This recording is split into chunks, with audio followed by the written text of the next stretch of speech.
Hello বন্ধুরা, আজ আমরা পৌঁছে গেলাম বর্ধমান পৌর উৎসব প্রাঙ্গণে। কি ভাবছেন মেলা দেখতে যাচ্ছি? না না, মেলা দেখতে যাচ্ছি না। আলরিনের গ্রুপ ডান্স কম্পিটিশন ছিল, তাই ওর দিদি সকাল সকাল ওকে চটপট করে মেকআপ করিয়ে দিচ্ছে। এইরকম একটা বড় দিদি সবার থাকা দরকার।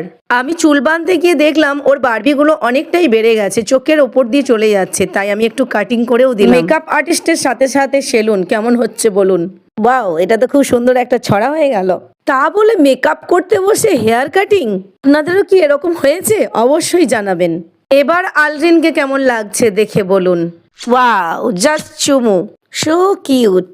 এরপর আলরিন আর আমি বেরিয়ে পড়লাম বর্ধমান পৌর উৎসব প্রাঙ্গণে গিয়ে পৌঁছালাম। এখানে মোটামুটি সবাই এসে হাজির। উনি ছিলেন আমাদের জাজ। সকাল 9টায় গেছি, খুবই ঠান্ডা ছিল। আলরিন স্টেজের সামনে গিয়ে কিছু রিলস বানাচ্ছিল। তখন ওর ছিল ওই 3টে কিউটি ফ্রেন্ড। সব বন্ধুরা একসঙ্গে মিলে হই হুল্লোড় করছিল। দেখে নিই ডান্সটা।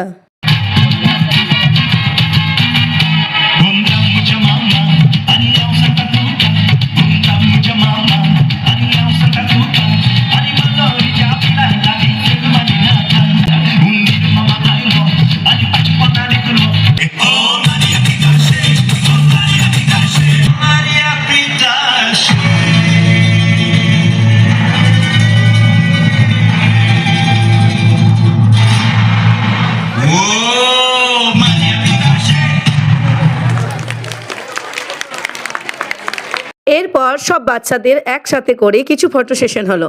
বন্ধুরা, কেমন লাগলো অবশ্যই কমেন্টে জানাবেন। ভালো থাকবেন, সুস্থ থাকবেন।